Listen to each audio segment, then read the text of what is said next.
Tom, right now, let's get you back to some breaking news. This is a live shot from the U.S. Naval Observatory. Again, a bus full of migrants coming from the southern border has made its way to the vice president's home. This bus just arrived moments ago.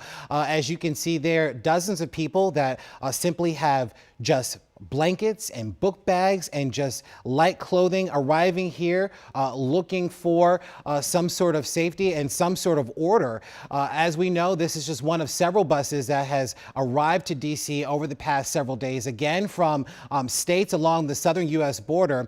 These are folks that have already been processed by the federal government, many of them that have then been kind of ushered onto these buses and then sent to various states. One bus that we saw end up in D.C. just a few days ago was actually meant for New York. As we've heard from some of the groups that have been participating and working with these migrants as they make their way here to D.C., they say many of them are concerned, many of them are scared, aren't sure what they're going to do next, and really have no connection to this area. And this has set up a long and extensive legal battle between the AG here, Carl Racine in D.C., and the other AGs in those southern border states about what this process means. Right now we have Title 42 that continues to be a contentious point. That is a law that essentially allows the government to turn away asylum seekers at the U.S. border. Now, the U.S. Supreme Court stayed that decision, meaning it is going to keep that policy in place